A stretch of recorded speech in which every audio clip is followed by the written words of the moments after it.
ഇനിയൊരു 10 മിനിറ്റ് കൂടിയേ ഉള്ളൂ, അവർ വേഗം ഇങ്ങെത്തും. ലിവിങ് റൂമാണെങ്കിൽ ആകെപ്പാട് അഴുക്കായിരിക്കും. അടുക്കള പിന്നെ പോട്ടെ, അവർക്കൊന്ന് വൃത്തിക്ക് ഇരിക്കെങ്കിലും ചെയ്യണ്ടേ. ഇങ്ങനെ പെട്ടെന്ന് തന്നെ ഓടിപ്പടച്ച് 10 മിനിറ്റിനുള്ളിൽ പെട്ടെന്നൊരു ഗസ്റ്റ് വരുമെന്ന് പറയുമ്പോൾ ഓടിപ്പടച്ച് ക്ലീൻ ചെയ്യേണ്ട അവസ്ഥ നമുക്ക് എല്ലാവർക്കും വന്നിട്ടുണ്ടാവും. ഇവിടെയാണ് മിനിമലിസം നിങ്ങളെ ഹെൽപ്പ് ചെയ്യാൻ പോകുന്നത്. എൻ്റെ റെൻറ്റഡ് ഫ്രണ്ട്ലി ആയിട്ടുള്ള വീട്ടിലെ ഒരു സ്മോൾ ആയിട്ടുള്ള ഒരു ലിവിങ് റൂമാണ് കാണിക്കുന്നത്. സോ ഹാളിൽ നിന്ന് ജസ്റ്റ് നമുക്ക് ആകെപ്പാട് വളരെ കുറച്ച് സ്പേസേ ഉള്ളൂ. ഈ ലെഫ്റ്റ് സൈഡിൽ കാണുന്നത് മെയിൻ ഡോറിൽ നിന്ന് നോക്കുമ്പോൾ കാണുന്ന വ്യൂ ആണ് ഞാൻ ഇപ്പോൾ എടുക്കുന്നത്. അവിടെ ഒരു ചെറിയൊരു എൻട്രി വേ ഉണ്ട്.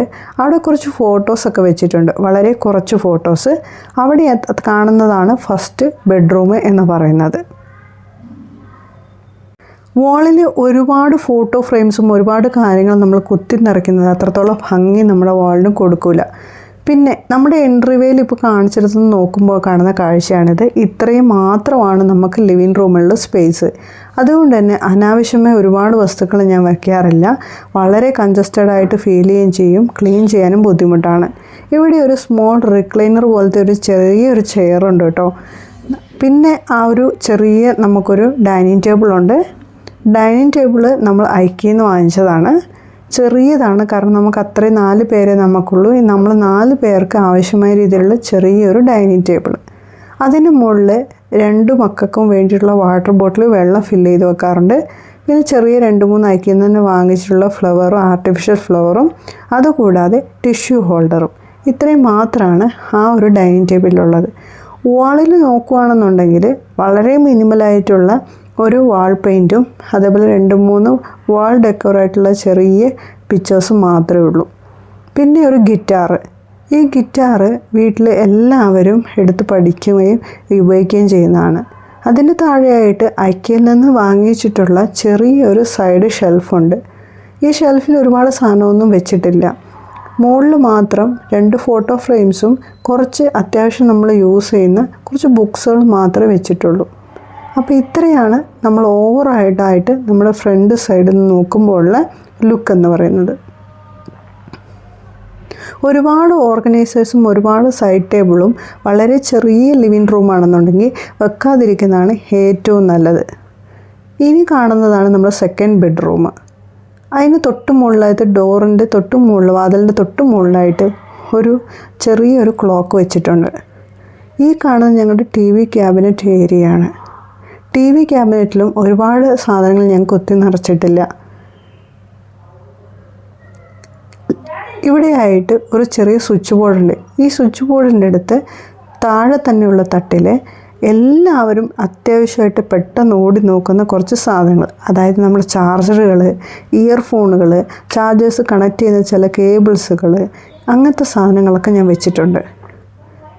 അതിൻ്റെ താഴെയുള്ള കുട്ടി ബോക്സിൽ റിമോട്ടുകളൊക്കെ വെച്ചിട്ടുണ്ട്.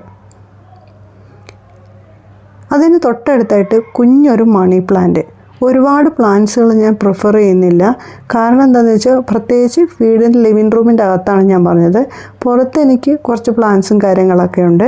ഒരുപാട് പ്ലാന്റ്സ് ഞാൻ ഇതിന് മുന്നേ ഉള്ള വീട്ടിൽ വെച്ചിട്ടുണ്ടായിരുന്നു. പക്ഷേ അതെനിക്ക് മെയിൻറ്റെയിൻ ചെയ്യാനൊക്കെ ഭയങ്കര ബുദ്ധിമുട്ടായി തോന്നിയതിന് ശേഷമാണ് ഞാൻ ഒരുപാട് പ്ലാന്റുകൾ വേണ്ടെന്നുള്ള തീരുമാനം എടുത്തത്. അതുകൂടാതെ മണി പ്ലാന്റ് ആകുമ്പം കുറച്ചും കൂടെ ഈസിയാണ് നമുക്ക് ഹാൻഡിൽ ചെയ്യാനായിട്ട്. താഴെയുള്ള ഈ തട്ടിൽ മുഴുവൻ അത്യാവശ്യമായിട്ടുള്ള സാധനങ്ങൾ മാത്രമേ ഇരിപ്പുള്ളൂ. കുറേ വയറുകളും കേബിൾസുകളൊക്കെ ഉള്ളതുകൊണ്ട് അവിടെ ഒരുപാട് സാധനങ്ങൾ വെച്ച് നിറയ്ക്കാതെ അത്യാവശ്യം സ്പീക്കേഴ്സ് സാധനങ്ങൾ മാത്രം വെച്ചിട്ടുണ്ട്. അതുകൂടാതെ വൈഫൈയുടെ റൂട്ടറും. ഇനി നമുക്ക് വലത് സൈഡിലായിട്ട് ചെറിയൊരു പ്രെയർ ഏരിയ സെറ്റ് ചെയ്തിട്ടുണ്ട്. ചെറിയൊരു തട്ട്, അതിൽ ആവശ്യത്തിന് വേണ്ട പ്രധാനപ്പെട്ട എനിക്കിഷ്ടപ്പെട്ട കുറച്ച് ദൈവങ്ങളും നമ്മളെപ്പോഴും തൊഴുന്ന ദൈവങ്ങളുടെയും ഫോട്ടോസും കാര്യങ്ങളും മാത്രമാണ് വെച്ചിരിക്കുന്നത്. അതുകൂടാതെ അവിടെ കർട്ടൻ കാണുന്നത് ഒരു ചെറിയ വിൻഡോ ഏരിയ ഉണ്ട് നമുക്ക്.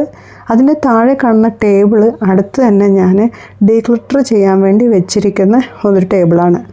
വർഷങ്ങളായി ഞങ്ങളുടെ കൂടെ എപ്പോഴും ഉള്ളൊരു ടേബിളാണത്. അതിനൊരു ഉപയോഗം ഇതുവരെ വന്നിട്ടില്ല. എന്തെങ്കിലും ഒരു ആവശ്യമായിട്ട് വേണ്ട ആർക്കെങ്കിലും അറിയുന്നവർക്ക് കൊടുക്കാമെന്ന് പറഞ്ഞാണ് വെച്ചിരിക്കുന്നത്. അതിന് താഴെ ഒരു ക്യാബിനറ്റ് ഉണ്ട്. അതിനകത്ത് എമർജൻസി ആയിട്ട് പൊടി തൂക്കാനും ഒക്കെയുള്ള ബ്രഷുകളും ഹെയർ ഡ്രയർ അങ്ങനെയുള്ള സാധനങ്ങളൊക്കെയാണ് വെച്ചിരിക്കുന്നത്. ഇനി ഇവിടെ ഒരു ഓപ്പൺ ഷെൽഫുണ്ട്.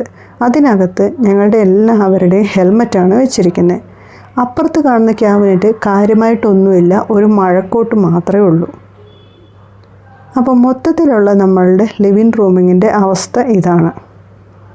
വളരെ മിനിമലായിട്ട് വെച്ചിരിക്കുന്നതുകൊണ്ട് തന്നെ ഒരു 2-3 മിനിറ്റ് അത്ര മാത്രമേ എനിക്ക് ഈ ഹോൾ ക്ലീൻ ചെയ്യാനായിട്ട് വരുന്നുള്ളൂ. ഒരുപാട് സാധനങ്ങൾ കുത്തി നിറയ്ക്കാതെ അനാവശ്യമായി കുറേ ഓർഗനൈസറുകളൊന്നും വാങ്ങി വെക്കാത്തത് കൊണ്ട് തന്നെ അധികം പൊടി പിടിക്കുകയോ എപ്പോഴും ക്ലീൻ ചെയ്യേണ്ടി വരികയോ ചെയ്യുന്നില്ല. വാളിൽ ഒരുപാട് പിക്ചേഴ്സും ഒരുപാട് ഡെക്കോർ ഐറ്റംസും നമ്മൾ വെച്ച് കഴിഞ്ഞാൽ, വാൾ ഷെൽഫൊക്കെ വെച്ച് കഴിഞ്ഞാൽ അത് നിറയ്ക്കാനായിട്ട് വീണ്ടും നമ്മൾ ഡെക്കോർ ഐറ്റംസ് വാങ്ങിക്കും. ഇതെല്ലാം ഡെക്കോർ വാങ്ങിക്കുന്നതും കാണാനൊക്കെ നല്ല ഭംഗിയായിരിക്കും. പക്ഷേ അത് തുടച്ച് ക്ലീൻ ചെയ്യുക എന്ന് പറയുന്നത് എക്സ്ട്രാ നമുക്ക് ഭയങ്കര ഒരു മെനക്കെട്ട പണിയാണ്. അതുകൂടാതെ നിറയെ ആർട്ടിഫിഷ്യൽ പ്ലാന്റ്സുകളൊക്കെ ഉപയോഗിക്കാതിരിക്കുക. നമ്മളെക്കൊണ്ട് മാനേജ് ചെയ്യാൻ പറ്റുന്ന, മെയിൻറ്റെയിൻ ചെയ്യാൻ പറ്റുന്ന, ഒരുപാട് ഡസ്റ്റുകൾ ഉണ്ടാക്കാത്ത കുറച്ച് 1-2 ആർട്ടിഫിഷ്യൽ പ്ലാന്റ്സ് നമുക്ക് ഉപയോഗിക്കാം. ആർട്ടിഫിഷ്യൽ പ്ലാന്റ്സൊക്കെ പൊതുവേ എന്ന് വെച്ച് കഴിഞ്ഞാൽ കാണാൻ നല്ല ഭംഗിയായിരിക്കും. പക്ഷേ അത് ക്ലീൻ ചെയ്യാനും മെയിൻറ്റെയിൻ ചെയ്യാനും ഒരുപാട് പൊടികളെല്ലാം നമ്മുടെ ഹാളിനകത്ത് നിറഞ്ഞു നിൽക്കാനും കാരണക്കാരാകും. അതിന് താഴെ ഞാൻ പറയാൻ വിട്ടുപോയി, ഞങ്ങളുടെ ലാപ്ടോപ്പ് വെച്ചിരിക്കുന്ന ഏരിയ ആണിത്. എപ്പോഴും നമുക്ക് ലാപ്ടോപ്പിൻ്റെ ഒക്കെ ഉപയോഗം വരുമ്പോൾ ഇവിടെ ഒരു ചെയർ ഇട്ടിട്ട് അവിടെ ഇരുന്നിട്ട് നോക്കും. ഇപ്പം ഞാൻ ചാർജ് ചെയ്ത് കണക്ട് ചെയ്ത് വെച്ചിരിക്കുകയാണ്. അപ്പോൾ ഇത്രയാണ് എൻ്റെ ലിവിങ് റൂമിൻ്റെ വിശേഷം. അപ്പോൾ സിമ്പിളായിട്ടുള്ള എൻ്റെ ഈ ഒരു കുഞ്ഞ് റെൻഡർ ഫ്രണ്ട്ലി ആയിട്ടുള്ള ഈ ഒരു ലിവിങ് റൂം നിങ്ങൾക്ക് ഇഷ്ടപ്പെട്ടെന്ന് വിചാരിക്കുന്നു. ഇനി ഒരു കാര്യം കൂടെ പറയാൻ ലാസ്റ്റ് വിട്ടുപോയി, ഈ ഒരു കർട്ടൻ്റെ കാര്യം പറയുമ്പോഴും വളരെ മിനിമലായിട്ടുള്ള, ക്ലീൻ ചെയ്യാൻ ഈസി ആയിട്ടുള്ള കർട്ടൻ ഇടുന്നതാണ് ഏറ്റവും ബെറ്റർ. അത് തുറന്നിടുമ്പോൾ ഓപ്പോസിറ്റ് വീട്ടിൽ നിന്ന് വലിയ രീതിയിൽ ഇങ്ങോട്ട് കാഴ്ച എത്താതിരിക്കാൻ ഈ കർട്ടൻ ഹെൽപ്പ് ചെയ്യും. അതുകൊണ്ടാണ് വൈറ്റ് കളർ വാങ്ങിച്ചത്. കാരണം എനിക്കും പുറത്തെ കാഴ്ചകൾ കാണണം, അതുകൊണ്ടാണ്.